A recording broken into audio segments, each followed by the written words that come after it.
Monsieur le maire de Paris.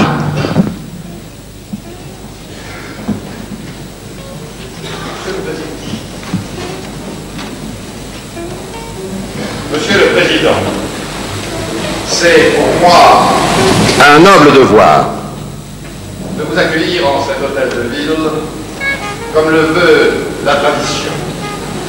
Et je me félicite de votre présence qui m'offre l'occasion de célébrer l'amitié et l'estime qui unissent le peuple guinéen au peuple de Paris et plus largement au peuple français. Ce geste d'hospitalité et de considération prend aujourd'hui une résonance particulière, Monsieur le Président, puisque votre visite officielle à Paris se trouve être la première au titre d'une haute charge que vous détenez depuis plus de 20 ans. Nous savons tous que cette circonstance exceptionnelle résulte de l'impérieuse exigence de deux souverainetés pleinement autonomes dans le choix de leurs options, de leur diplomatie, de leurs amitiés. L'histoire des relations franco-guinéennes depuis l'indépendance ne me paraît devoir être marquée ni par l'amertume ni par le ressentiment. Retenons-en plutôt qu'elle illustre clairement le libre arbitre des nations, la souveraine liberté des nouveaux États, et qu'elle fait en outre litière des accusations loin parfois d'être innocentes, selon lesquelles la France n'aurait consenti à l'indépendance des nations africaines que pour mieux assurer son impérialisme. L'exemple de la Guinée témoigne de façon éclatante que les peuples sont les seuls maîtres de leur propre destin.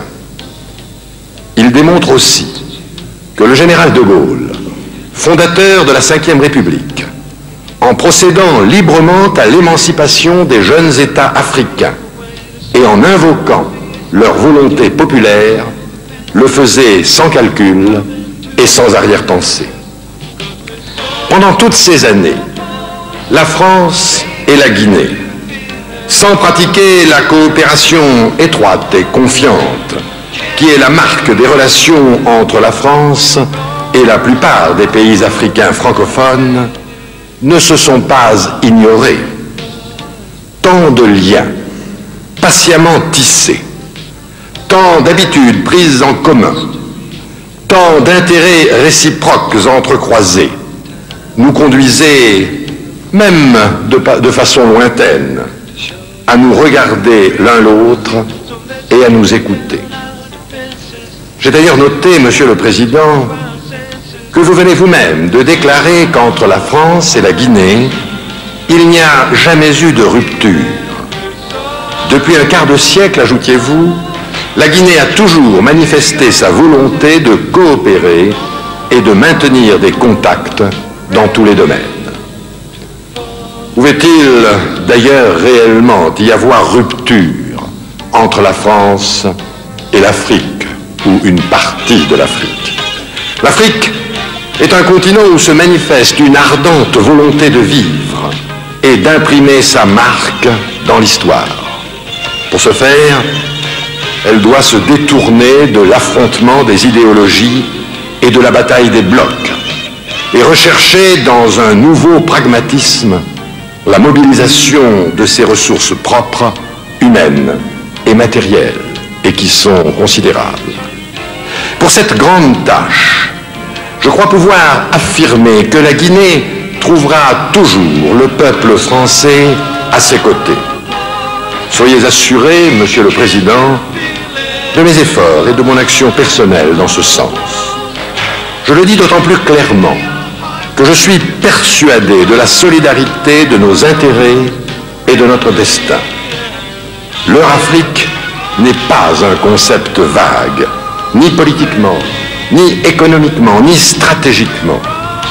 Par l'interdépendance de nos développements réciproques, s'ouvre aussi une volonté d'affirmer la libre détermination des États africains et de l'Europe face aux hégémonies.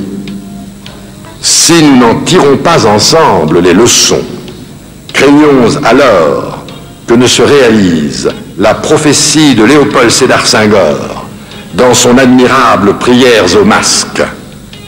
Voici, disait-il, que meurt l'Afrique des empires.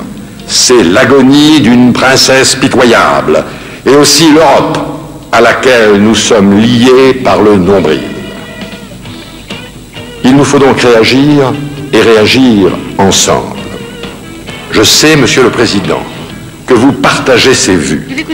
Je sais aussi que vous êtes une voix écoutée en Afrique, notamment par la jeunesse. L'Université de Paris 1. Et il ne vous étonnera pas, j'en suis sûr, que je veuille ici, avec le vôtre, citer un nom, celui d'un homme exceptionnel, admirable serviteur de la grandeur et du rayonnement africain, artisan inlassable de paix et de fraternité. Je veux parler du président Houphouët-Boigny. C'est à son exemple qu'il appartient à tous les dirigeants africains de convaincre et de guider cette jeunesse. Cela est d'autant plus capital que l'Afrique est par excellence le continent de la jeunesse. C'est vrai parce qu'il y a peu d'années seulement, une génération à peine, que ces peuples assument pleinement et librement leur vocation. C'est vrai aussi parce que la grande majorité des Africains est aujourd'hui âgée de moins de 25 ans, ce qui va bouleverser les données de base de tout ce continent vibrant d'espoir et dont l'avenir est décidément entre les mains de sa jeunesse. Vous permettrez enfin au maire de Paris, qui est aussi une grande ville africaine, puisqu'elle compte de très nombreux ressortissants de votre continent, de saisir l'occasion de votre visite pour rendre hommage à leur travail et dire la part qu'ils prennent à la vie de la cité. Soyez assurés de l'intérêt personnel que je porte à leurs conditions de vie et de travail, mais aussi à leur dignité de citoyens africains et de travailleurs français. Monsieur le Président, en vous renouvelant mes sentiments de satisfaction de recevoir en cet hôtel de ville le représentant d'un peuple ami de longue date du peuple français, je forme le vœu de voir les Français et les Guinéens se rapprocher encore et pratiquer ensemble une longue et confiante coopération. Inspirons-nous des sages paroles de Carlo Fuentes. Nous ne sommes venus au monde que pour nous connaître. La terre ne nous est donnée que pour un temps. Vivons donc en paix, vivons ensemble.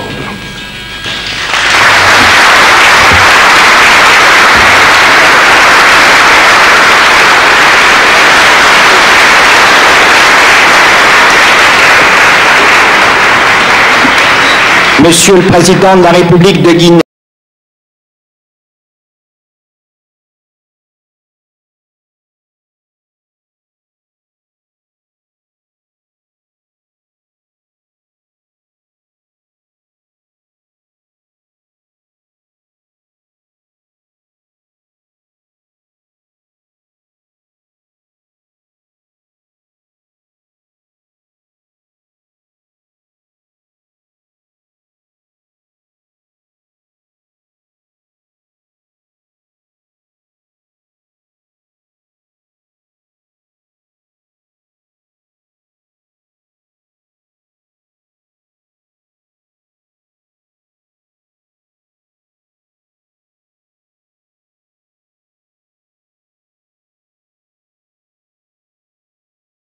c'est de dire merci, sincèrement merci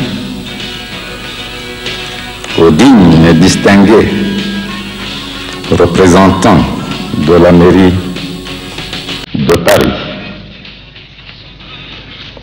pour l'occasion qu'ils nous offrent de prendre contact avec d'éminentes personnalités, authentique expression de la volonté démocratique des citoyens et citoyennes de la cité parisienne, et à travers elle de pouvoir saluer avec solennité, avec sincérité et vigueur, le vaillant peuple de France. Nous vous disons merci parce que nous saisissons la signification de cette assemblée. Elle est le témoignage concret d'une volonté, celle de consacrer solennellement l'amitié entre la Guinée et la France.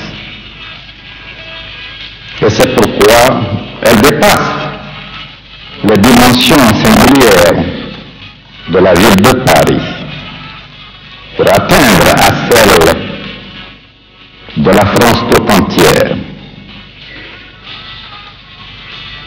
Monsieur le maire, vous avez prononcé quelques mots qui ont une résonance en nous. Vous nous permettrez de revenir sur certains. Vous avez parlé de l'histoire des rapports entre la France et la Guinée. En même mot, l'histoire des peuples. Vous avez parlé de l'espace où les hommes naissent et passent pour se connaître, vivre ensemble une partie du temps qui parle du temps. Nous allons résumer donc nos impressions en quelques mots ou en une image centrale: l'espace, le temps, le peuple, dont la dimension réduite est l'homme. Le monde existe il y a des millions d'années. La haute autorité de l'audiovisuel a désigné aujourd'hui les nouveaux PDG de Radio. Et la préhistoire nous marque que la limitation des connaissances humaines auxquelles échappe une partie du temps. D'autre part, en Allemagne, crise gouvernementale. Les 4 ministres libéraux ont démissionné. Si le monde existe il y a des millions d'années, cette continuité est bien marquée dans l'histoire de chaque pays. Et cette continuité a engendré des valeurs particulières. Les peuples s'étant constitués, chacun dans une partie de l'espace avec ses caractéristiques particulières. S'étant organisés à partir de leur volonté propre, les peuples ont ainsi imprimé à leur propre vie la portée historique de leur propre combat sur la nature, en vue d'être et en vue de se développer. L'Afrique a toujours existé. L'Europe a toujours existé. L'Europe, l'Amérique, toutes les parties du monde. Ceux qui croient en Dieu attribuent l'existence de l'espace à la créativité infinie du Tout-Puissant qu'est Dieu. Nous sommes de cette catégorie. Ceux qui ne croient pas en Dieu pensent que le monde s'est créé de lui-même. Mais tous reconnaissent que chaque peuple s'est constitué à travers une lutte pour sa survie, pour son développement. Que chaque peuple a fait montre de génie créateur. Car toute la culture résulte du combat des peuples. La qualité de la vie s'est constamment améliorée en tant qu'expression de la créativité dont chaque peuple a fait montre. Il y a donc ce que l'on peut appeler les lois générales de l'évolution, lois auxquelles ont obéi rigoureusement tous les peuples, au-delà de la couleur, au-delà de la nationalité.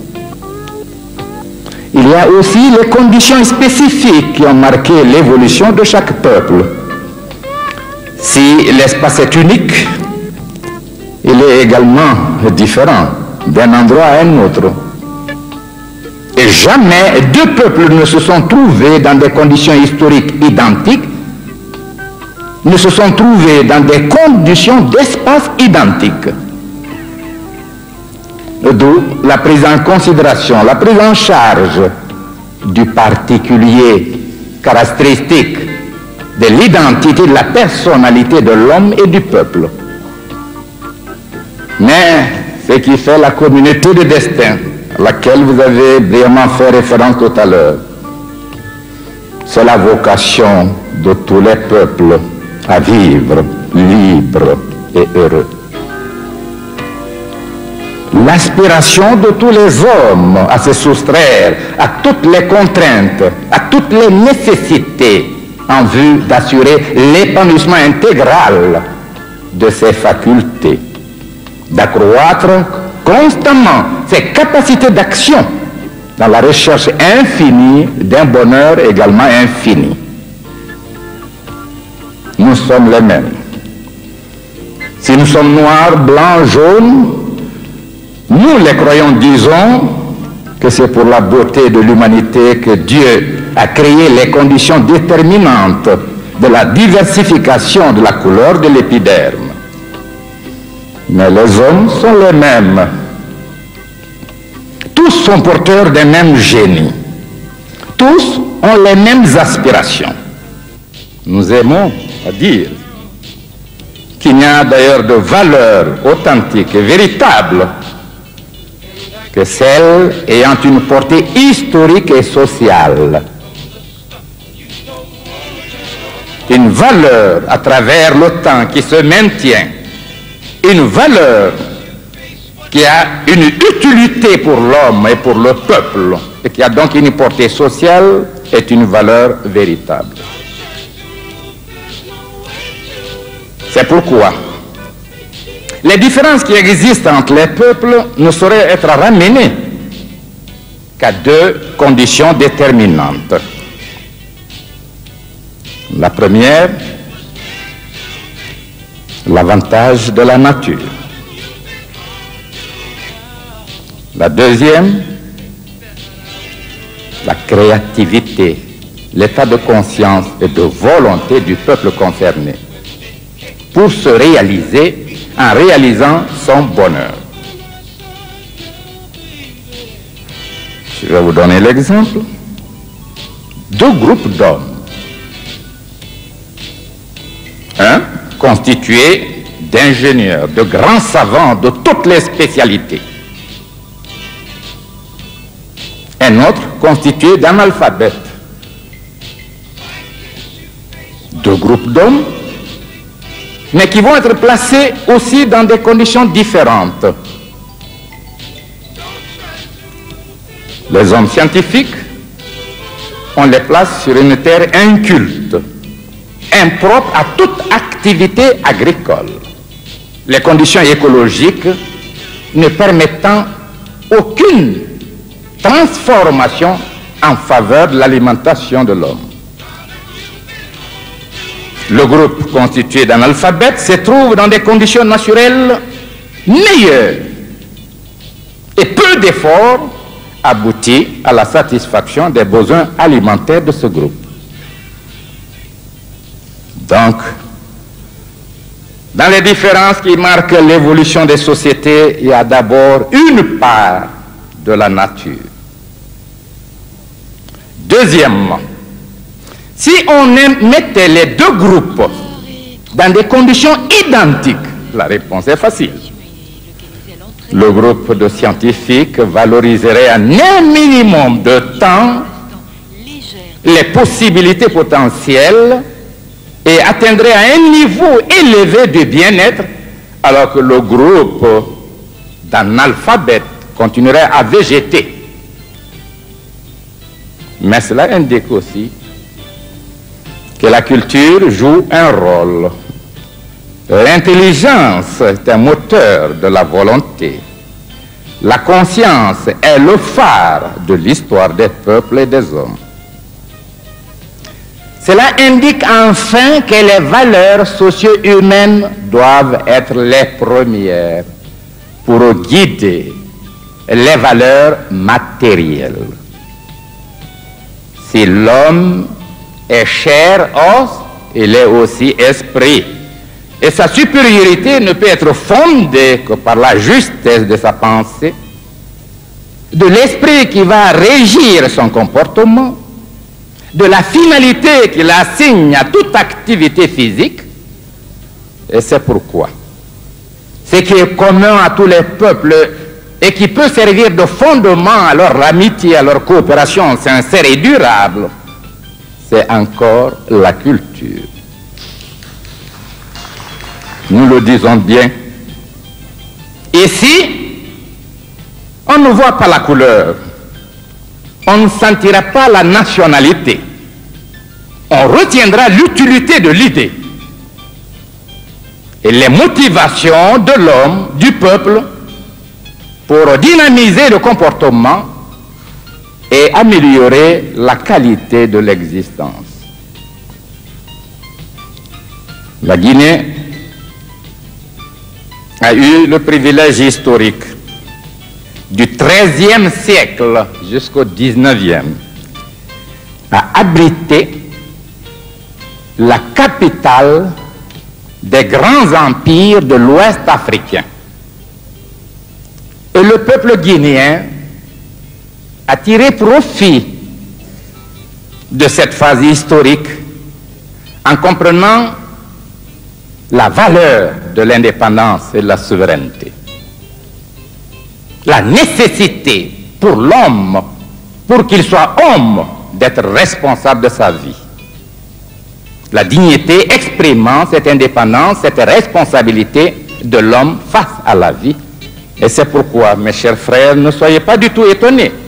Si la Guinée a été seule, peut-être, à choisir la voie de l'indépendance, alors que les dispositions de la nouvelle constitution fondant une communauté franco-africaine apparaissaient comme généreuses.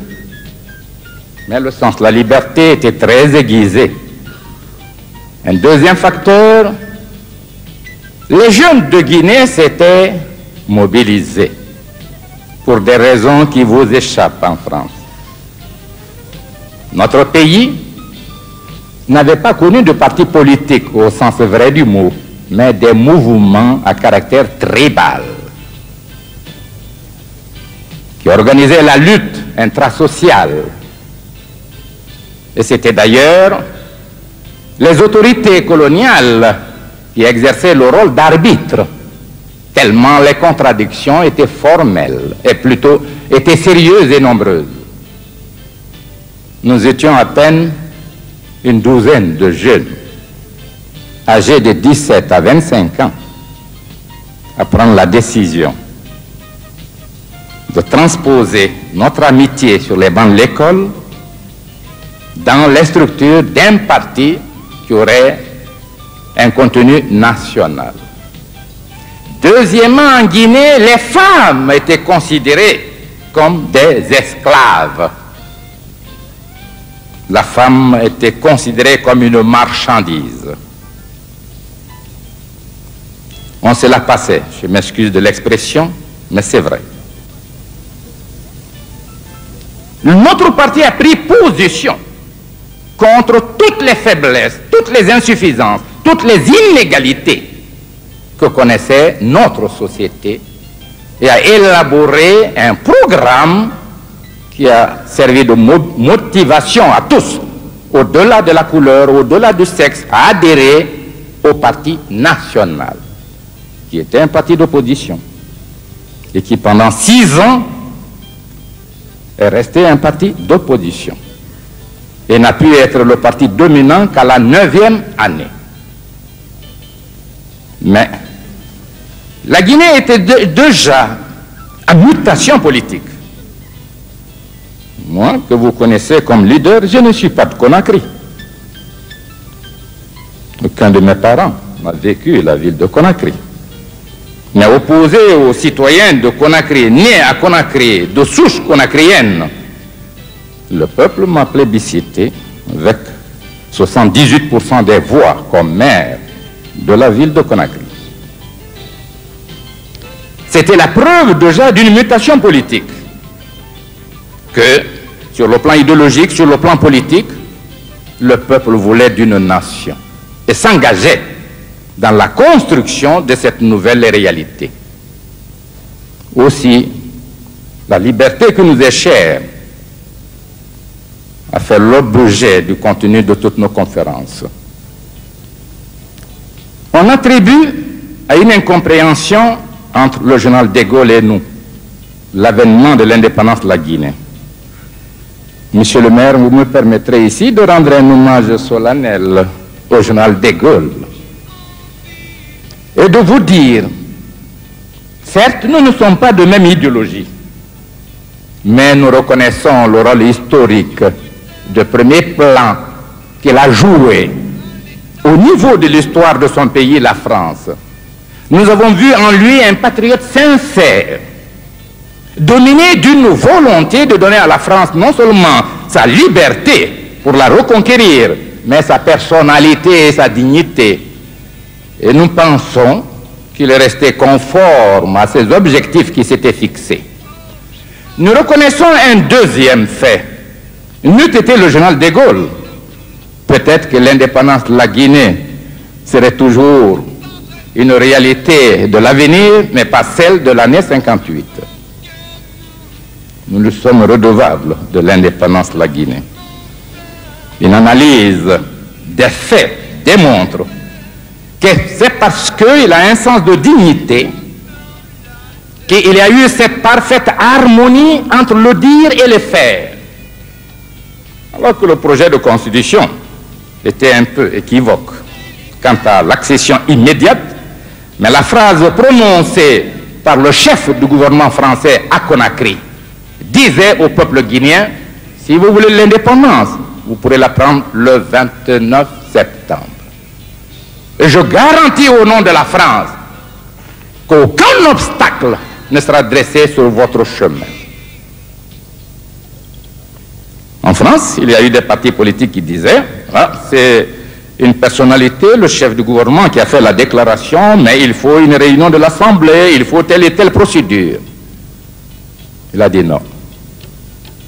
Et la Guinée, sans effusion de sang, a fait le passage qualitatif d'un stade colonial à un stade d'indépendance totale, de souveraineté totale. Et chaque fois que nous ferons l'histoire de notre pays, nous rendrons hommage à celui que nous considérons comme élément déterminant de cette accession de la Guinée en quelques heures après un vote. C'est ça. Et d'ailleurs, en signe de reconnaissance, tous les ouvrages que nous avons eu à publier. Le 28e tome sortira ce mois-ci, de presse. À chaque sortie, le premier exemplaire lui était adressé au général de Gaulle de son vivant. Nos positions sont des positions rationnelles, non passionnelles. Nous pensons que la grandeur de l'homme, tout comme la grandeur d'une nation, ne saurait être exprimée valablement que par l'esprit sous-tendant ses attitudes, ses activités. Et c'est pourquoi, avec la France, nous n'avons jamais eu de rupture réelle. Il y a eu l'incompréhension, il y a eu même des animosités entre quelques groupes et nous. Mais quant au peuple français, le peuple français que nous connaissons, que nous admirons, il n'y a pas eu de rupture, il ne peut pas y avoir de rupture. Pourquoi?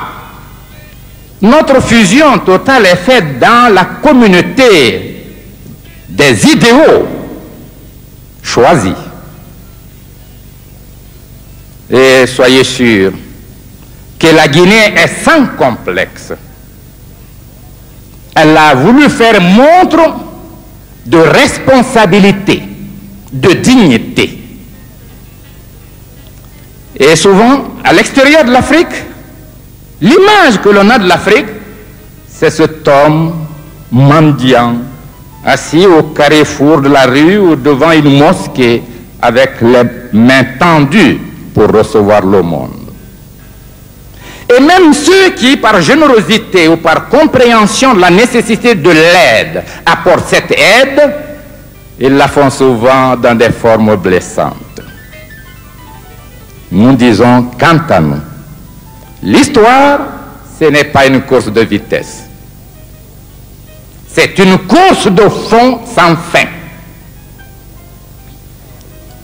Pour valoriser l'existence de l'homme, il faut nécessairement avoir une conscience historique, et une conscience sociale, et une conscience politique, et une conscience économique, et une conscience culturelle, et une conscience humaine en un mot.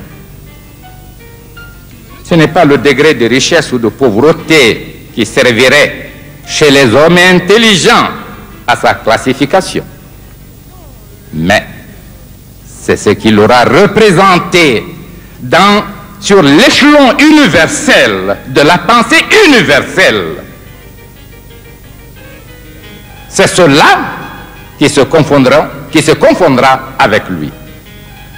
Mais la singularité qui a marqué l'accession de mon pays à l'indépendance a été malheureusement exploitée contre le peuple français qui a été induit en erreur. Parmi ceux qui sont là, beaucoup sont venus avec générosité. De ce monsieur Sékou Touré, on en a longtemps parlé. Je ne le connais pas, je voudrais le voir. Qu'est-ce que c'est? Beaucoup sont venus en répondant à votre invitation. Et beaucoup se posent la question, quel est cet homme? Je voudrais vous mettre à l'aise. Cet homme est un fils de la Guinée. Cet homme est un être simple qui a commencé la vie à 17 ans, qui n'a bénéficié que de l'enseignement primaire. Cet homme a été brimé tout jeune. Un arrêté interdisant au secteur public et privé de lui donner un emploi. Cet homme n'avait rien. Et au moment où pour la première fois son parti, le Parti démocratique de Guinée, l'avait choisi pour être le candidat député pour le Parlement français, il lui était réclamé 5 000 francs. C'est-à-dire 50 francs français aujourd'hui. Cet homme, pendant un mois, était incapable par lui-même de trouver les 5 000 francs. Mais cet homme était déjà dans la conscience des travailleurs de Guinée. Il assumait les fonctions de secrétaire général de l'Union territoriale des syndicats. Et celle plus importante, de premier responsable de la Confédération panafricaine des syndicats. Cet homme n'a pu obtenir les 5 000 francs que lorsque les dockers qu'on a créés ont appris l'incapacité du candidat à se faire inscrire, faute d'argent, avait donc organisé une souscription pour amener les 5 000 francs. Je suis le fruit de mes frères et de mes sœurs. Et les femmes de Guinée ont pris position pour cet homme, unanimement. Et je ferai de telle sorte qu'elles n'aient jamais regretté leur mobilisation. C'est pourquoi dans notre ligne, dans notre programme, l'émancipation de la femme n'est pas prévue comme un acte de solidarité, mais comme une obligation. Il s'agit davantage de l'émancipation de l'homme qui brime et exploite la femme que celle de la femme. Voilà notre conception et nous la traduisons systématiquement dans toute la législation depuis que nous sommes indépendants. Et vous pouvez voir à l'université, à toutes les écoles, nous exigeons l'égalité de chance, l'égalité de l'effectif, dans la vie, à l'Assemblée. Nous avons 42 députés sur une Assemblée de 210, dans le gouvernement, dans tous les appareils de direction. Cet homme aussi a été soutenu par les jeunes parce qu'il avait dirigé le mouvement de la jeunesse. Mais cet homme était esclave d'une tradition familiale. Mes deux grands-parents ont assumé un rôle de premier plan. Nous qui parlons de démocratie populaire, nous provenons de la féodalité. Car mes deux grands-parents ont été chefs, empereurs. Les deux sont morts en exil. L'un à Madagascar, l'autre au Gabon. Mais la Guinée verra l'avènement de la démocratie, l'avènement même du style révolutionnaire grâce à notre groupe. Et ce sont des options sincères. Cet homme donc n'a aucune haine à l'égard de qui que ce soit. Et, monsieur le maire, je vous donnerai, tiré des archives, quelques extraits des discours tenus lorsque le général de Gaulle, président de la République française, était venu à Conakry. Nous avons tout fait, mais l'incompréhension était totale. Mon collègue, le président de la République française, M. François Mitterrand, était un ami personnel. J'ai appartenu au même groupe parlementaire que lui, le groupe UDCR-RDA. M. Félix Houphouët-Boigny était notre président, mais j'étais vice-président du Rassemblement démocratique africain, le premier leader syndicaliste de l'Ouest africain. Nous disons donc que nous avons voulu maintenir nos liens et même faire affermir l'amitié, la confiance entre la Guinée indépendante et la France. Mais il y a eu contradiction, due à la nature viciée des communications.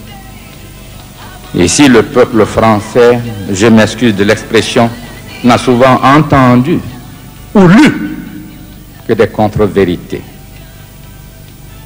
Ah, si je pouvais ici être considéré comme l'homme, le militant, sur une place publique, avec n'importe quel homme, discutant devant le peuple français, de n'importe quel thème, de n'importe quel sujet, j'aurais été plus heureux.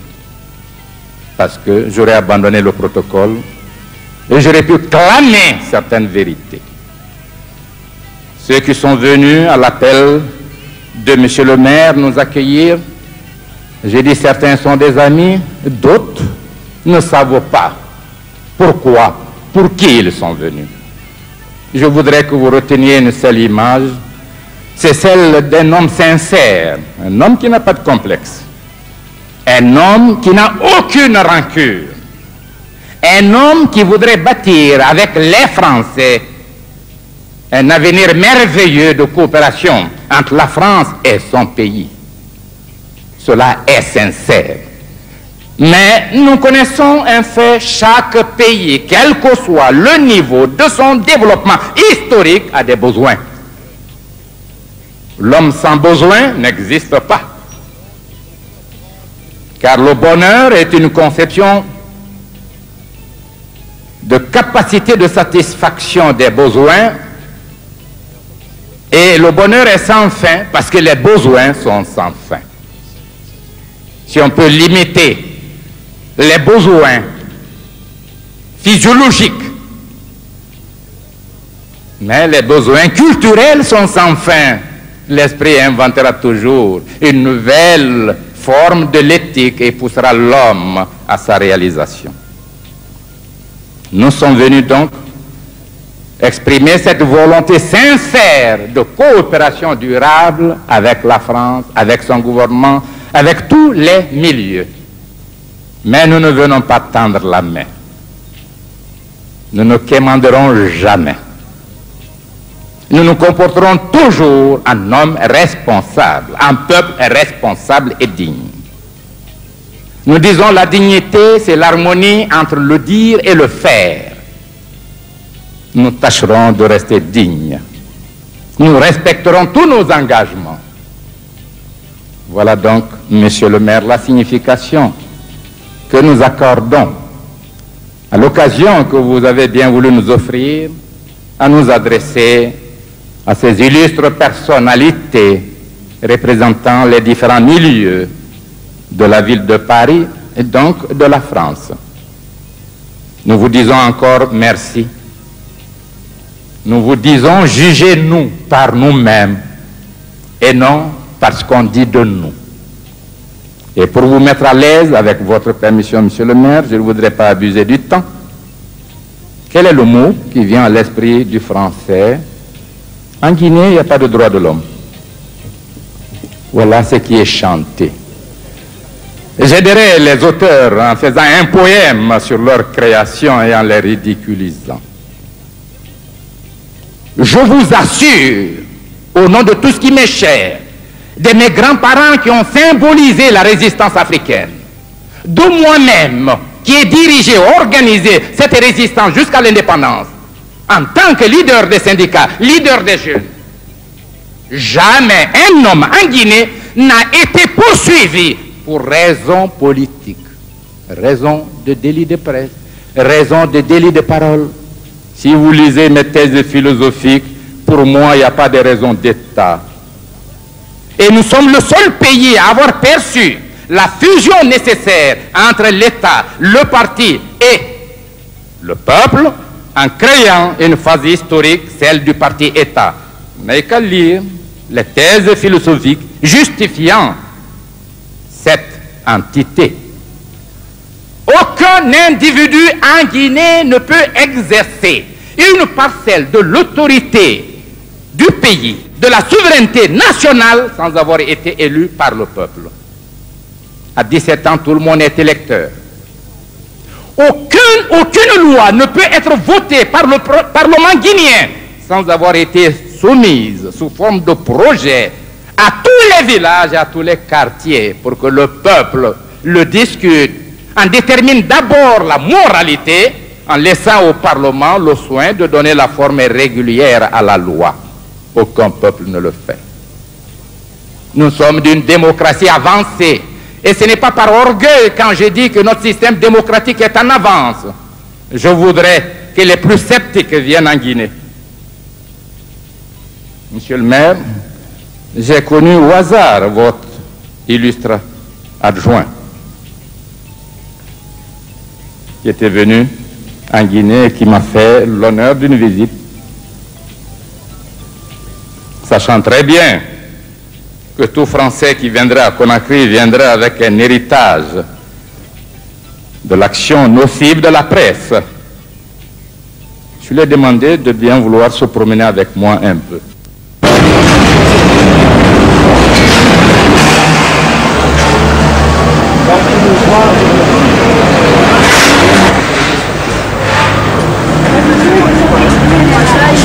Allez circuler s'il vous plaît.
Monsieur le Président. Monsieur le Président.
Monsieur le Président, quelle signification doit-on donner à votre visite en France?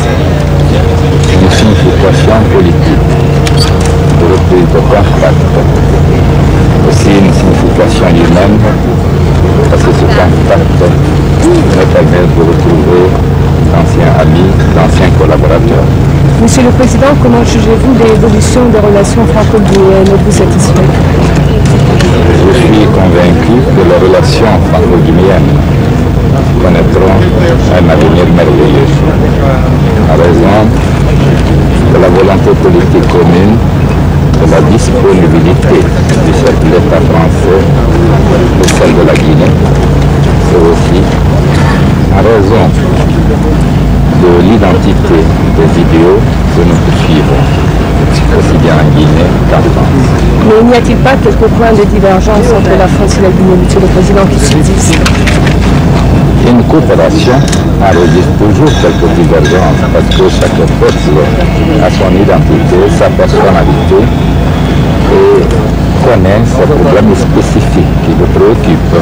Mais ce qui est l'essentiel ici, ce qui est le référentiel, c'est l'identité d'idéaux, l'identité d'objectifs assignés et une action commune de deux, de trois ou de plusieurs États.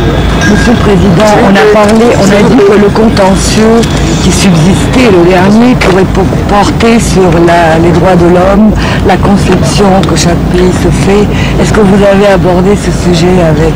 J'ai convoqué en 1978 à Conakry un colloque idéologique international auquel ont participé plus de 200 personnalités de tous les bords politiques, et la Guinée et la France.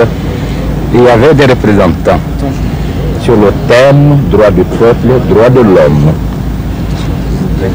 Monsieur le Président, au cours de votre visite à Paris, est-ce que vous allez évoquer avec les autorités françaises les grands problèmes qui préoccupent l'Afrique actuellement, tel le problème du Sahara, tel le problème Évidemment, cela va de soi. Cela va de soi. Tous les problèmes seront évoqués.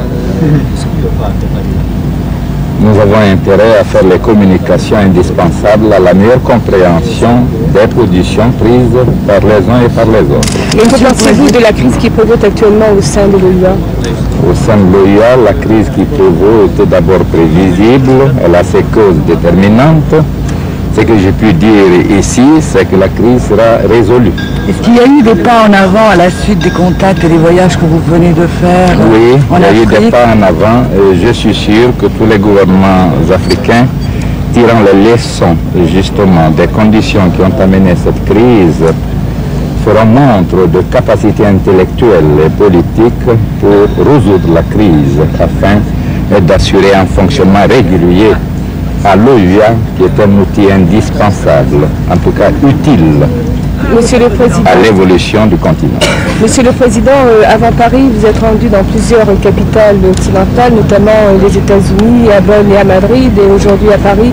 Alors, est-ce que cela vous rend optimiste quant à la politique d'ouverture que vous désirez pratiquer? Et je dois dire que ici le peuple français a été induit en erreur en faisant croire que la Guinée était isolée.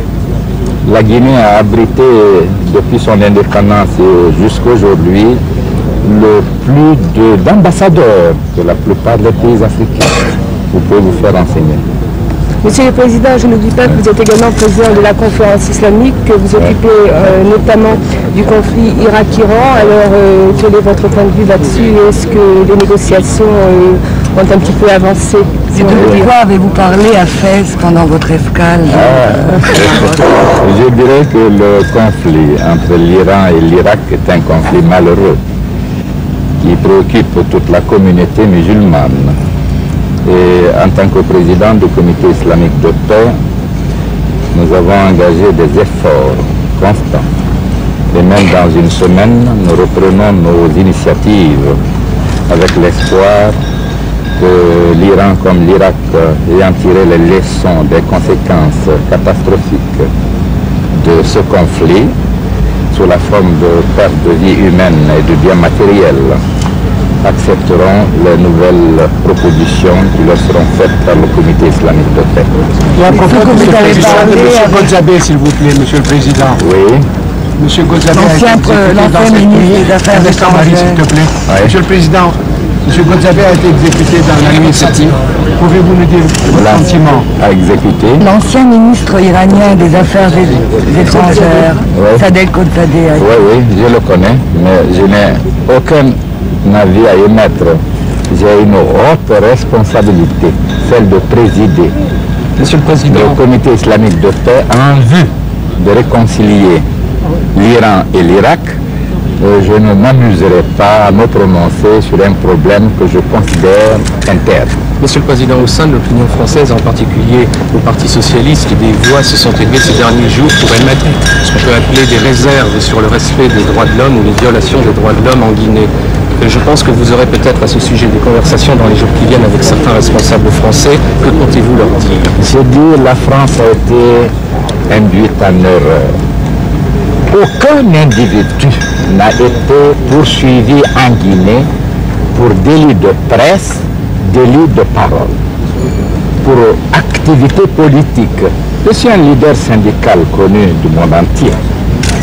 Et la liberté, la dignité de l'être et du peuple me sont chers. Il y a eu en Guinée ce que vous avez toujours ignoré, une agression préparée par l'impérialisme qui en voulait à la Guinée. Des Guinéens se sont enrôlés dans des camps où ils ont subi la préparation militaire.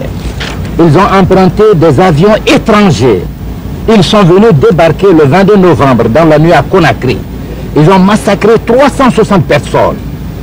Ceux-là ont été arrêtés par le peuple guinéen. Ils ont été jugés. Certains ont été condamnés. Ce n'est pas une question de droit de l'homme là. La France nous a donné l'exemple.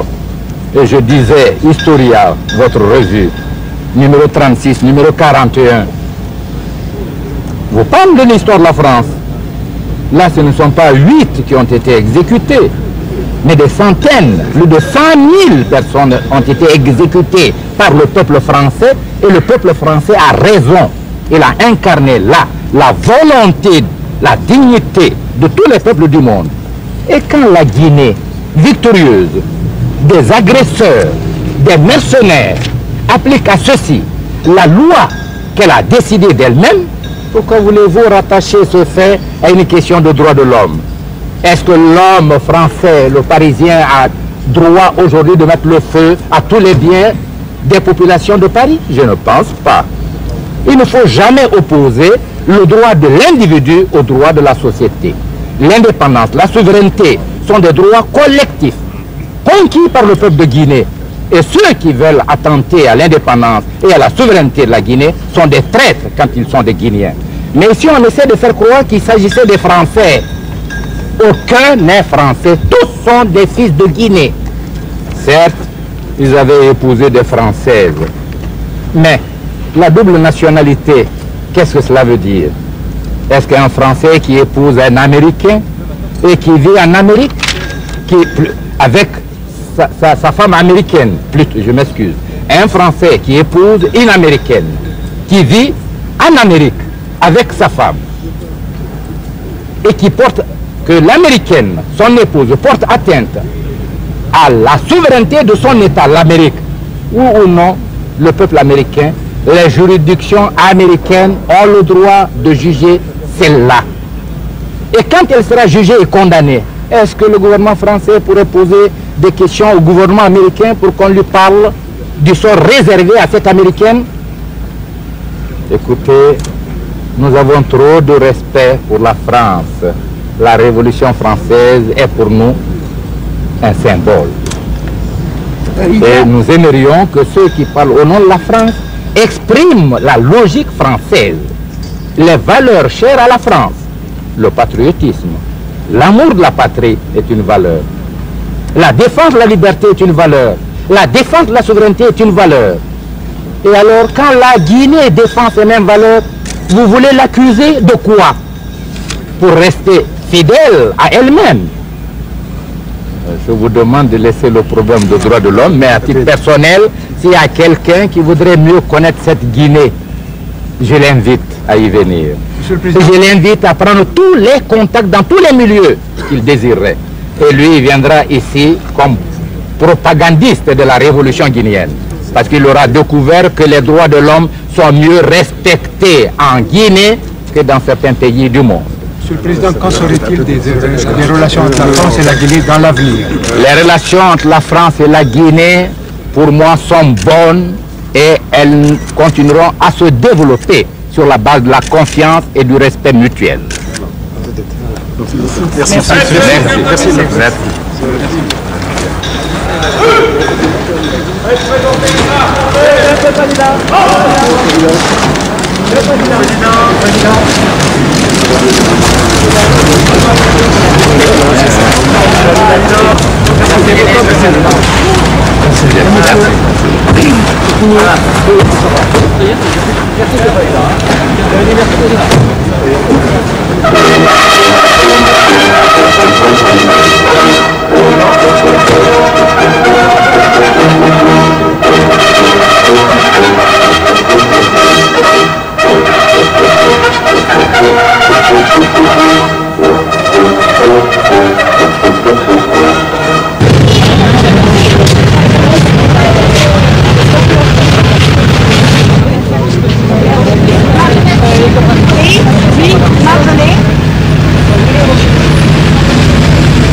Pendant 12 ans, depuis 12 ans maintenant, nous attendons des nouvelles de nos maris. Ce n'est que cette année que le président Sékou Touré a reconnu en avoir exécuté certains.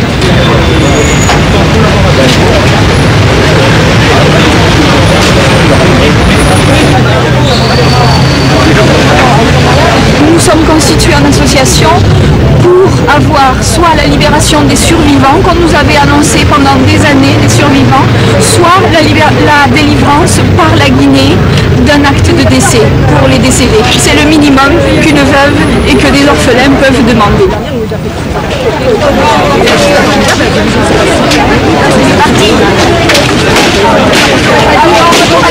Quel est exactement le sens de votre démarche ou disons de votre combat? Eh bien, nous nous battons depuis 10 et 12 ans. Vous avez ici la pile de dossiers qui représente 10 ans d'efforts inutiles pour arriver à une réponse à la question que nous nous posons. Que sont devenus nos maris? Ils ont disparu entre 68 et 72 et nous n'avons depuis eu aucune information sérieuse, que des rumeurs contradictoires, officielles ou officieuses, mais officielles surtout. Il y avait des vivants, il n'y en avait pas, ils sont morts, nous n'en savons rien. Les dernières réponses reçues du gouvernement guinéen par le Quai d'Orsay, à la fin du mois dernier, indique que 7 sur les 8 ont été exécutés en 71 et que le 8e, le mien, se serait évadé à une date tout à fait impossible puisqu'il n'a été arrêté que 18 mois plus tard. Oui, alors, qu'attendez-vous concrètement du gouvernement français notamment? Le gouvernement français, nous lui avons demandé d'éclaircir la situation puisque le gouvernement français nous a lui-même annoncé en juin 81 des survivants, 3 ou 4. Maintenant, il nous annonce que le gouvernement guinéen dit il y a 7 morts et un évadé. Devant ces contradictions, il faut bien élucider le mystère, puisque nous vivons, nous, dans l'incertitude. Et le président Mitterrand lui-même nous a écrit « L'incertitude est la pire des tortures ». Donc nous attendons qu'il éclaircisse ce mystère, qu'il demande pourquoi, en 1978, le président Sékou Touré a promis de libérer nos maris. Étaient-ils déjà des cadavres en 1978 ? C'est la moindre des choses aussi que si ces hommes ont effectivement été exécutés, leurs veuves et leurs orphelins possèdent un acte de décès. Et non pas un acte de décès fictif délivré par un juge d'instance parisien qui, sur la foi des présomptions de ceci ou de cela, mais un acte de décès délivré par la Guinée, puisque c'est la Guinée qui est l'auteur de la disparition de nos maris. Il faut que la Guinée nous dise pourquoi nos maris ont été arrêtés, qu'ils nous délivrent copie des actes de jugement s'ils ont été condamnés et copie des certificats d'inhumation s'ils ont été inhumés. Oui, absolument. Tout le monde comprend évidemment le caractère très pénible de votre situation, mais est-ce qu'il n'est pas un petit peu irréaliste, enfin, d'essayer d'obtenir du gouvernement français ces choses-là, quand on sait, hélas, qu'il y a des intérêts politiques et surtout économiques entrent en jeu? Dans notre combat, monsieur, nous nous sommes toujours heurtés effectivement à la raison d'État. On a mis derrière la raison d'État des intérêts politiques ou économiques, je n'en sais rien, je ne veux pas le savoir.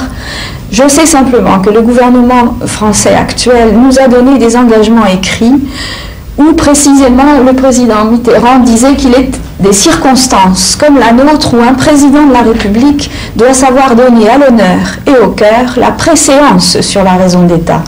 Nous sommes convaincus que notre cas particulier, qui est certainement très particulier, il y a des milliers de disparus en Guinée, nous représentons 8 disparus, mais nous sommes convaincus que la visite représente la raison d'État. Et notre problème, c'est l'honneur et le cœur. Il aurait fallu, dans l'optique de cet engagement écrit que nous avons, il aurait fallu régler le problème des maris de Françaises en préalable à la visite, pour ne pas perdre l'honneur. C'est notre avis. Remerciement et pour mettre de réussite.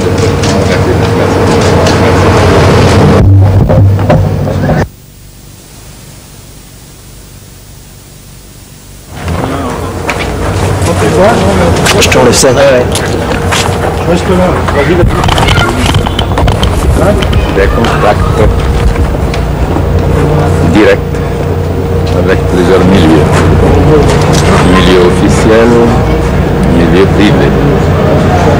Nous avons fait l'objet d'une réception inoubliable au niveau de la présidence, au niveau de la municipalité de Paris, au niveau du Conseil national du patronat français. Les contacts sont très encourageants et sont pour nous le gage du succès de la coopération qui va s'organiser entre la France et la Guinée. Justement, quelles sont les perspectives de cette coopération?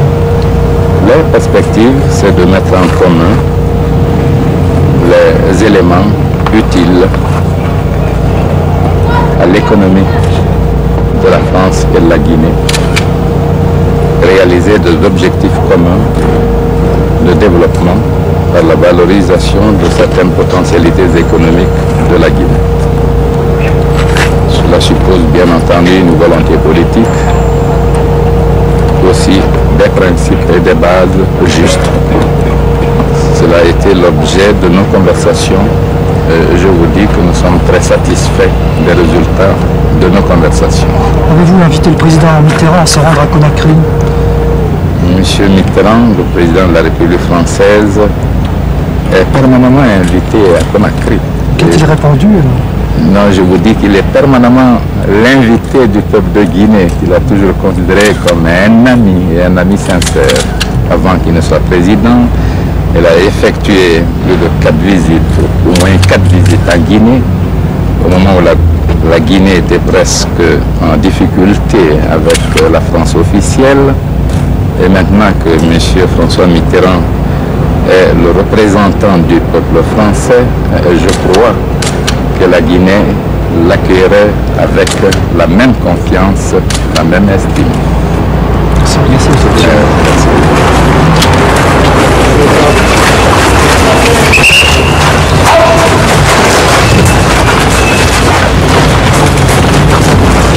Le président de la République.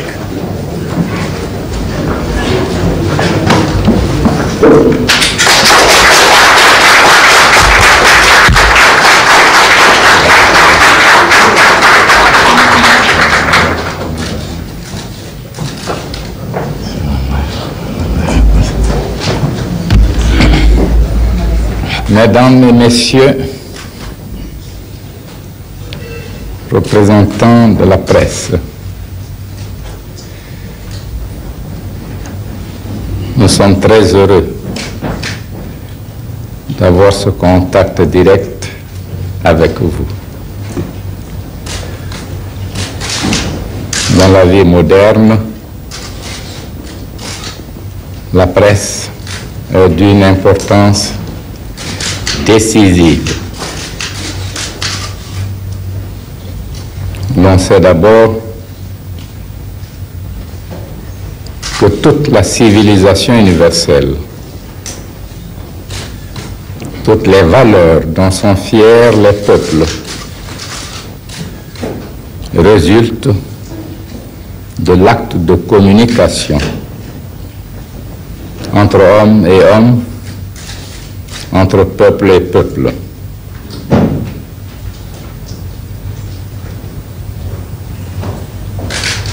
C'est vrai que chaque homme est une partie d'un peuple, et chaque peuple est une partie de l'humanité.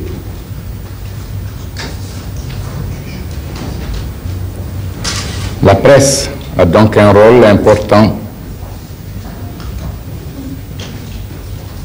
non seulement pour informer,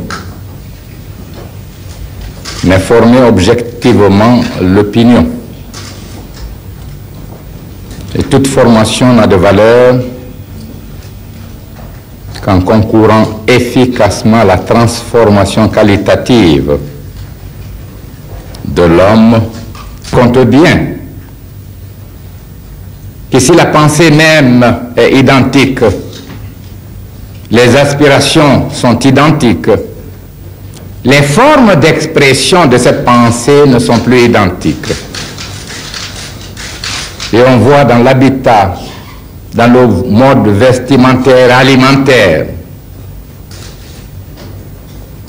dans toutes les caractéristiques qui démontrent la vitalité d'un peuple, les marques qui lui sont particulières. En France, nous avons voulu émettre un message, celui de notre peuple.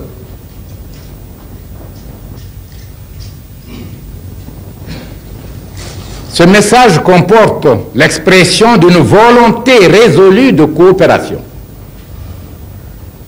De coopération sur la base de l'égalité et dans la dignité.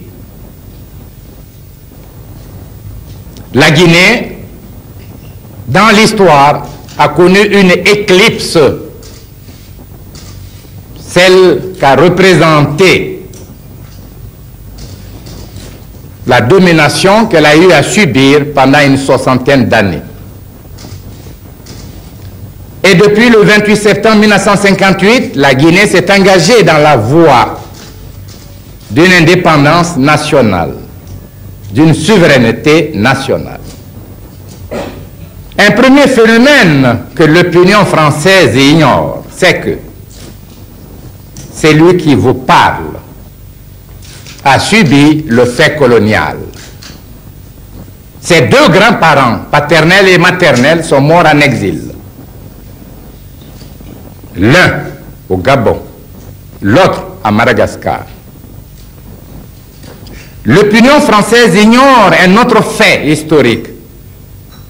C'est que l'Almami Samori Touré, empereur de Guinée,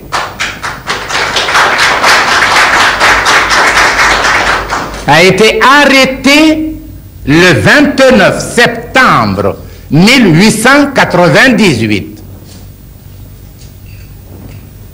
Donc son pouvoir s'est arrêté le 28 septembre au soir, car le 29, à son arrestation, il ne faisait que 6 heures du matin. Et le référendum se tenait à la même date historique, jour pour jour.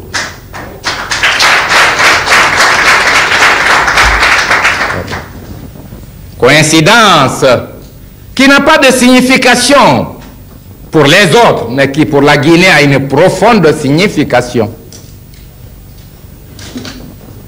Et c'est pourquoi le 28 septembre, unanimement, le peuple guinéen s'est prononcé pour l'indépendance. Comme vous le savez, il n'a pas tenu compte de nos aspirations. Et la Guinée a été, par ma voix, amenée à dire que tous les peuples approuvent ce projet. La Guinée, quant à elle, le rejettera. Que dans le texte de déclaration de l'indépendance de la Guinée, la France a eu une page d'honneur. Vous pouvez relire les textes. Hommage a été rendu à ceux qui ont eu le courage de nous consulter sur notre devenir, par la réalité guinéenne. Vous qui êtes là, de très bonne foi, vous pensez que la Guinée, c'est un pays de misère, un pays de dictature sanglante. Des hommes sanguinaires sont là, ne buvant que le sang de l'homme. Aucune démocratie. Voilà ce qu'on vous dit. Si vous pouviez être instantanément sur le sol de la Guinée, dans n'importe quel village, vous comprendriez alors le rôle nocif joué par certaines presses. Mais j'ai toujours dit, étant journaliste moi-même, depuis 1945, je dirige mon journal. Étant écrivain moi-même, le 28e tome des œuvres du parti sortira ce mois-ci, à la date du 28 septembre, intitulé « Les exigences du développement historique ». Je comprends comme vous que la presse peut servir la cause de la nation comme desservir cette cause. Pour servir la cause de la nation et du peuple, il n'y a qu'une seule voie, celle de la vérité. Et la vérité traduit l'attitude de dignité de l'écrivain.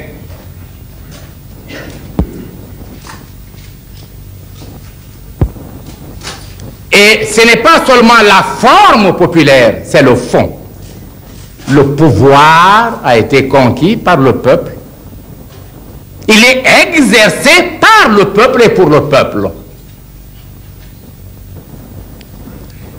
La Guinée est structurée en 4 échelons du pouvoir.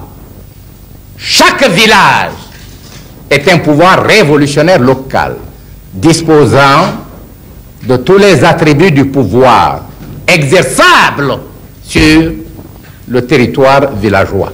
Au suffrage universel par le peuple, ce sont eux qui rendront la justice populaire. Les membres sont tous élus par le peuple. Il en est ainsi des régions. Nous en comptons 33. Ce sont les pouvoirs révolutionnaires régionaux.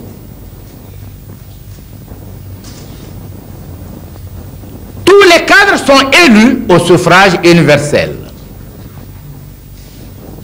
Les juges sont élus. À la base, au village, à l'arrondissement, à la région. Le pouvoir législatif est exercé par le peuple. Chaque semaine, et c'est le vendredi en Guinée, tous les niveaux des 33 pouvoirs révolutionnaires régionaux. Ensuite, les congrès de la jeunesse du village jusqu'à l'échelon national se tiennent. Le congrès de l'Union révolutionnaire des femmes se tient du village jusqu'à l'échelon national. Le congrès des syndicats, au niveau de chaque village, il y a un comité local des travailleurs qui comprend des sections compte tenu des branches.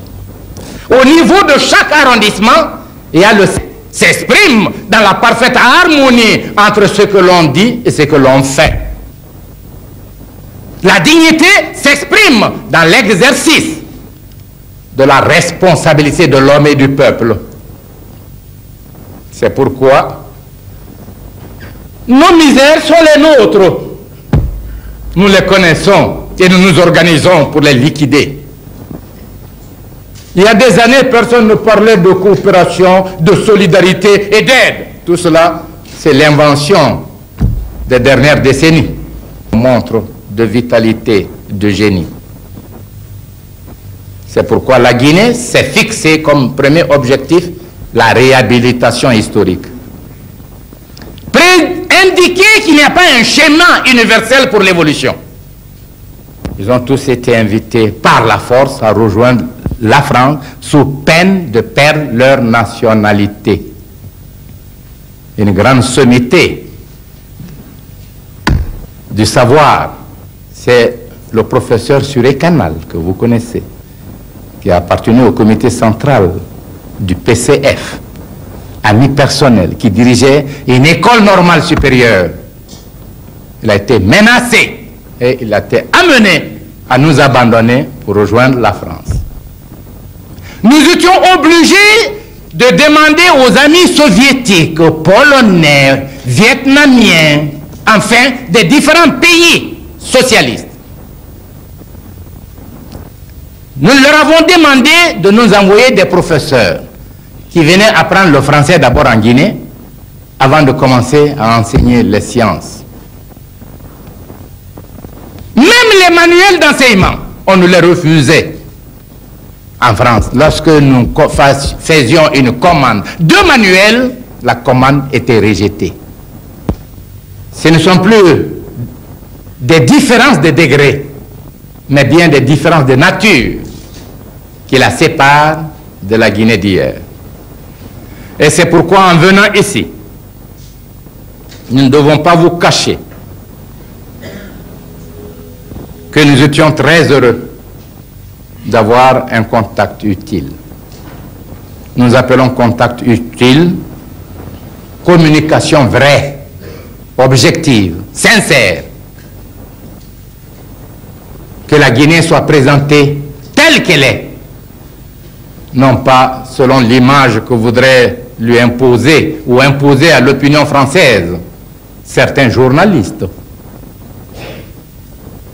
Nous le disons donc, nous avons connu beaucoup d'adversités, jusqu'à une agression armée. Des centaines de mercenaires ont été recrutés, ont été cantonnés dans une île de Guinée-Bissau. Et le Portugal fasciste en voulait tellement à la Guinée, parce que la Guinée était la base des mouvements de libération des colonies portugaises. Les cadres du Mozambique, ceux de Sao Tomé-Principe, ceux de Guinée-Bissau et du Cap-Vert, ceux de l'Angola se trouvaient en Guinée, à Conakry, à la faveur de l'indépendance guinéenne, où ils se sont constitués en parti de libération, en mouvement de libération. Et la Guinée est intervenue auprès de tous les pays pour pouvoir équiper ces mouvements de libération en armes et munitions. Et la Guinée était présente sur le front à travers ses forces militaires, pour appuyer la lutte de libération. Que le Portugal fasciste veuille détruire la Guinée, rien de plus normal. Mais c'est que le Portugal n'était pas seul. Il y avait beaucoup d'autres alliés plus puissants qui ont contribué à la conception, à l'organisation de cette agression dont notre peuple a été victime. On aura à juger les mercenaires et complices. Mais le peuple de Guinée, doit les juger. Ainsi, pendant 8 mois, c'était le procès des mercenaires. Les dépositions des mercenaires passent à la radio pendant 48 heures. Elle est traduite dans toutes les langues nationales. Et la presse en langue nationale distribuée dans tous les villages pour permettre à tout citoyen de saisir le rôle joué par le dit mercenaire. Pendant 8 mois, la Guinée agissait ainsi. Et après, la date du procès populaire a été fixée. De telle date à telle date, les 2500 pouvoirs révolutionnaires locaux ont prononcé leur verdict sur chaque cas. De telle date à telle date, les représentants des communes populaires viennent élargir l'assemblée de l'arrondissement, des députés d'arrondissement, pour harmoniser les verdicts et rendre le jugement au nom de l'arrondissement. Troisième étape, les représentants des arrondissements viennent élargir l'assemblée de députés régionaux et délibérer à ce niveau, prononcer les verdicts. Et enfin, l'Assemblée nationale élargie à tous les députés régionaux. Si l'Assemblée nationale est composée de 210 députés, les assemblées régionales au nombre de 33 avec un effectif de 30 députés représentent donc 990. Donc 1200 députés nationaux et régionaux constituent non plus l'Assemblée nationale, mais le tribunal révolutionnaire suprême. Oh, quel pays sauvage! La Guinée a pendu, a exécuté des gens, laissant croire aux travailleurs français, aux paysans, que nous avons ramassé des gens dans les rues qui, par opinion politique exprimée, soit par la presse, soit par la parole, étaient victimes de poursuites judiciaires et de condamnations. Non. Nous avons été agressés. Le Conseil de sécurité a tenu une session spéciale et a reconnu le fait. Il a invité les puissances agressives à payer à la Guinée les dommages-intérêts. J'ai répondu non, je n'en veux pas.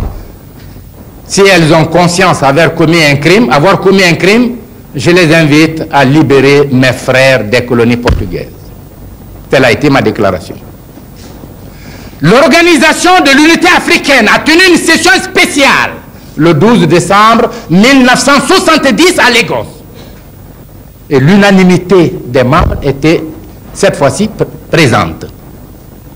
Une résolution votée à l'unanimité flétrit cette agression, les auteurs de l'agression, prononce la solidarité avec la Guinée et invite la Guinée à appliquer les sanctions extrêmes à tous ceux qui sont à la base de cette agression.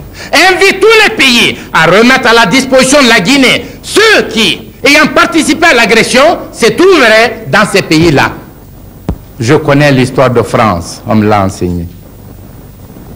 Je l'ai vécu en partie.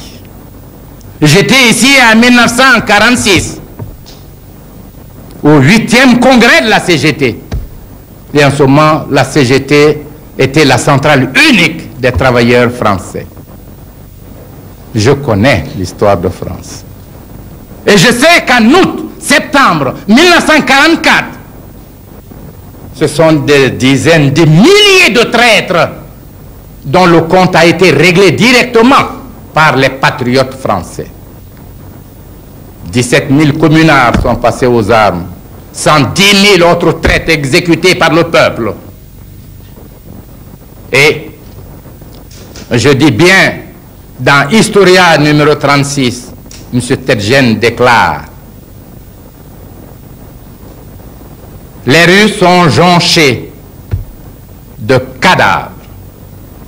Ce spectacle affreux servira de leçon. Donc la France était fière de sa victoire sur les envahisseurs étrangers et sur les traîtres français. Nous ne pouvons pas comprendre que la presse française traîne dans la boue le peuple de Guinée pour avoir châtié ceux qui l'ont agressé le 22 novembre 1970. Et la presse laissait croire à l'opinion que c'était des Français qui étaient victimes. Je déclare solennellement que l'information est fausse et indigne. Aucun n'est français. Ce sont des Guinéens, voire des Guinéens cadres de leur pays. Évidemment, qui avaient épousé des Françaises. Mais si aujourd'hui, des Françaises aient été épousées par des cadres soviétiques, des cadres américains ou allemands, pour que compte lui soit rendu, pourquoi ces soviétiques, ces Américains, ces Allemands ou ces Anglais ont été condamnés par les juridictions de leur pays? Voyez-vous, la logique existe. J'ai beau être un pays petit, un pays économiquement pauvre, j'ai à moi la plénitude de la dignité de l'homme, de la dignité d'un peuple. Et j'aimerais voir la France de 1789 défendre la cause juste, légitime de ce peuple-là qui a été agressé et qui a le droit d'appliquer à ses fils traîtres ce que prévoit sa propre loi. Mais ce que je voudrais, s'agissant des Françaises, j'ai été humain, je ne le regrette pas. Je n'ai pas fait ça pour elles. J'ai fait en tant qu'obligation de ma conscience. J'ai même fait une conférence pour exprimer au peuple de Guinée la douleur qui doit être celle de ces étrangères qui ont fait confiance à des Guinéens et qui aujourd'hui sont humiliés par la forfaiture commise par leurs maris au sein de leur propre peuple. Et comme les maris sont condamnés, ils n'ont plus de droits. Ils ont abandonné leurs droits en se mettant contre la liberté, la souveraineté de leur nation. J'ai dit donc, il faut reconnaître à ces épouses tous les droits. Parce que la législation guinéenne ne permettait pas à ces Françaises de revenir avec leurs enfants. Et les parents des traîtres guinéens avaient refusé le retour en France des enfants. J'étais obligé de tenir un meeting et de faire des circulaires dans tous les comités du parti pour expliquer à l'opinion que une telle attitude serait injuste. La Française qui est venue par confiance est aussi responsable de son enfant que le Guinéen, son mari. Et si le Guinéen a pu trahir sa nation, la Française doit avoir le droit, la plénitude de son droit, au moins, de s'occuper de l'éducation de son enfant ou de ses enfants. C'est ainsi, toutes sont venues avec les enfants, et tous les enfants, et aux frais du gouvernement guinéen. Elles sont venues, elles n'étaient pas tristes, elles étaient contentes de la bienveillance de la Guinée. Mais à un moment donné de la lutte contre notre régime, on les a regroupées en association. On s'en sert comme paravent. Elles-mêmes sont victimes et j'ai pitié d'elles. Voilà la vérité. Je serais très heureux que tout journaliste qui voudrait mieux connaître la Guinée puisse venir en Guinée. Ne plus écouter le président ni un cadre du gouvernement, mais prendre contact avec les réalités du pays. Comment fonctionnent les institutions? Se rendre compte si la démocratie telle qu'elle est décrite ici est vraie ou fausse. Je serais heureux que celui qui ne m'aime pas soit le premier à venir se rendre compte de cette réalité. Voilà, messieurs la presse, je m'excuse de vous avoir retenu longtemps, mais je sais que la plupart des points d'information contenus dans mon exposé n'étaient pas connus de vous et qu'il était de mon devoir d'émettre le message de mon peuple et de son régime. Maintenant, nous sommes à votre disposition pour répondre à toute question, et je dis bien à toute question de votre convenance.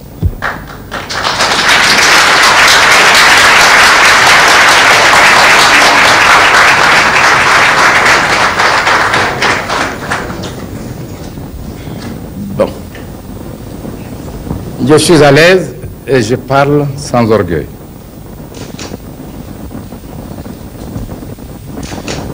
En août 1960, le Congo, qui venait en juin, 30 juin, de proclamer son indépendance, connaissait déjà une profonde crise. Mon frère et ami, Patrice Lumumba, vint à Conakry. Il m'exposa ses difficultés et me demanda une forme d'aide qui consistait à inviter tous les gouvernements des pays indépendants d'Afrique à coordonner une action de soutien pour préserver l'indépendance du Congo. Ensemble, nous lançons donc un appel. Des femmes françaises et du sort de leur mari. Alors, je veux savoir, nous savons que vous avez reçu hier soir à Paris. Alors, est-ce qu'on peut s'attendre au retour en Guinée à quelques précisions sur le sort de ces maris, par exemple la liquidation des décès, des certificats de décès, et leur envoi à ces femmes, et des éclaircissements véridiques sur le sort de ce mari? Deux questions de valeur. La première, mon appréciation de la presse. Deuxièmement, le problème des femmes françaises, avec sous-question précisant le rôle de cette femme.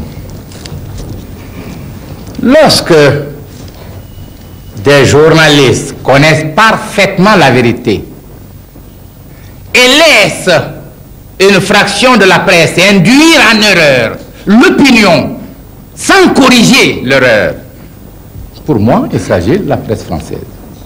Le silence devant le crime a ses implications de responsabilité dans le crime commis. Pas plus tard que l'autre jour, la presse française vient, un journaliste vient en Guinée, dimanche, me dit: je voudrais vous soumettre à une interview si vous voulez bien, mais excusez-moi, je dois quitter immédiatement Conakry. Je lui fais un peu de boutade. J'ai dit: vous êtes des dictateurs. Vous débarquez alors que j'ai des chefs d'État autour de moi. Vous dites: il faut l'interview tout de suite et vous devez prendre à telle heure votre avion. Je me mets au garde à vous. J'ai dit: j'obéirai. Bon, je lui donne l'interview. Et son programme a été respecté. Et voilà donc la télévision française qui, pour préparer mon arrivée, diffuse cette interview. Mais cette même télévision française, alors que je suis l'invité du président de la République française, donne la parole à des Guinéens qui sont ici pour m'insulter. Je ne le ferai jamais à un Français. Ceci dit en passant. Si j'invite le paysan, l'ouvrier français, à plus forte raison le chef de l'État français, il jurera de la dignité. Et le général de Gaulle, avec qui j'avais un divorce idéologique, l'a écrit dans ses mémoires. Il n'a été reçu nulle part, mieux qu'à Conakry. Et c'est l'hommage qu'il nous a rendu. J'ai pris mes responsabilités en disant aux Guinéens: quiconque prononcera un mot contre la dignité de la France ou du général de Gaulle, j'ai dit au MAS de régler son compte. Il aura insulté la nation guinéenne. Voilà la conception que j'ai. Et cet homme à qui vous faites le privilège de l'égaler aux représentants de la Guinée, vous payez par son mépris. Il se déclare à vous que lui, il appartenait au gouvernement guinéen. Il était ministre des Affaires sociales. C'est sur la bande. Écoutez.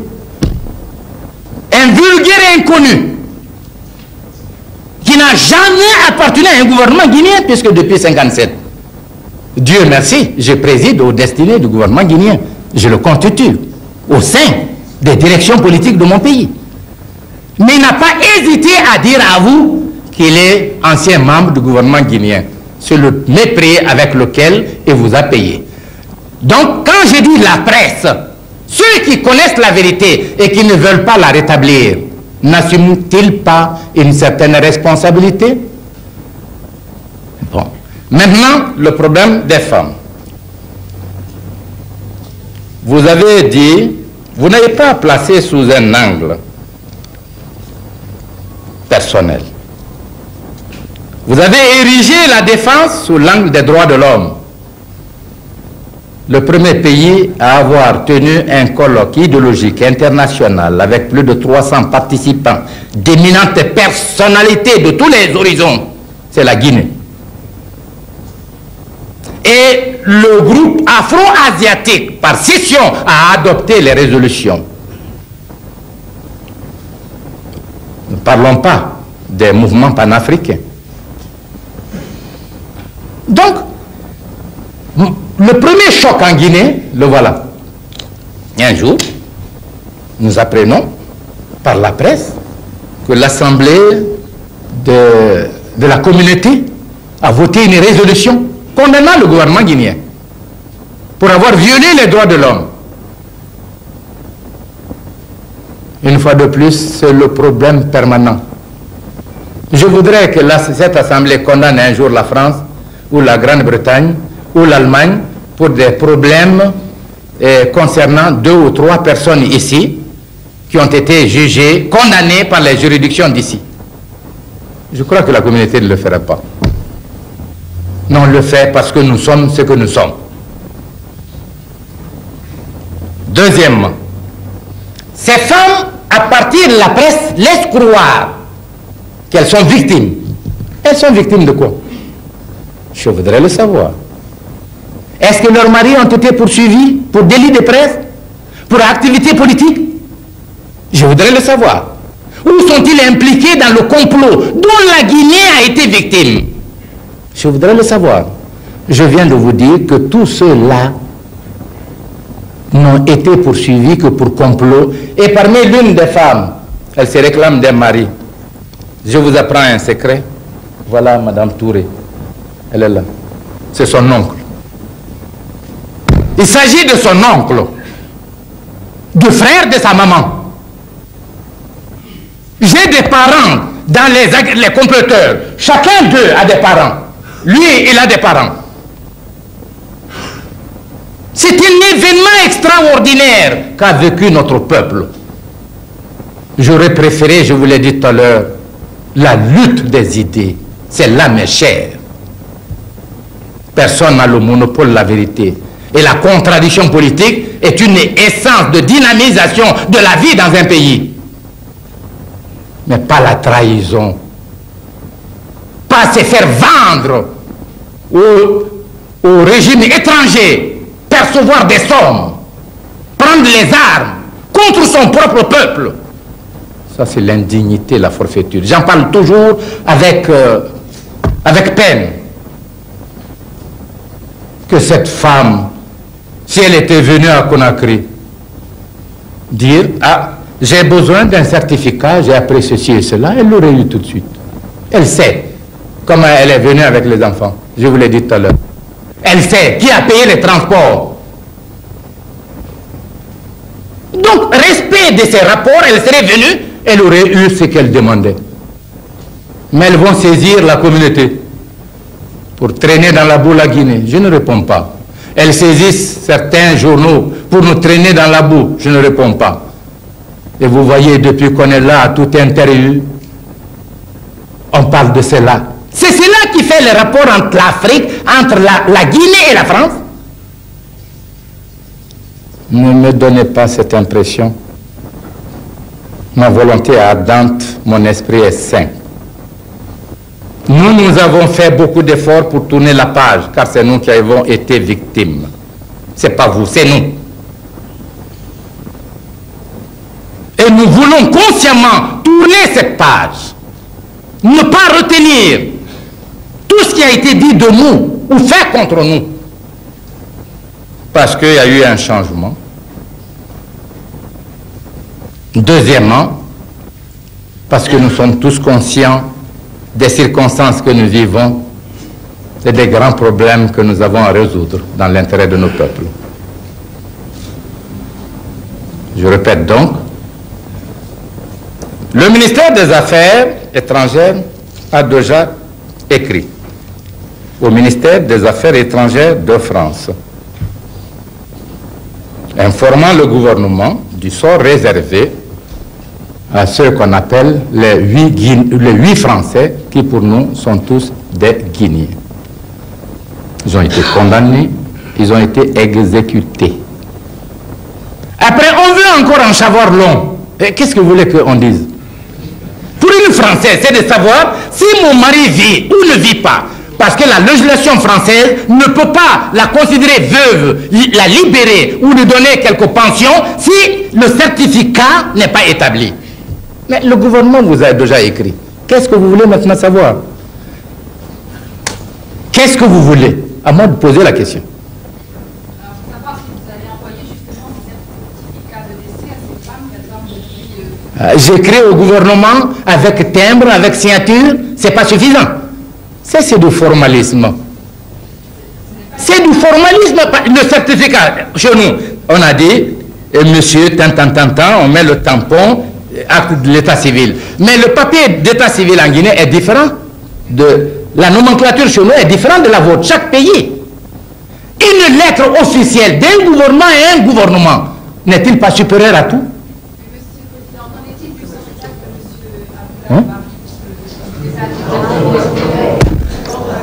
Bon, si vous voulez, je vous demande vraiment de voir l'avenir et de revenir à la vérité. On ne peut pas construire l'avenir en s'enfermant dans la confusion. Et nous, qui parlons de révolution et de progrès, disons, le premier ennemi d'une révolution, c'est la confusion. J'ai un thème là-dessus.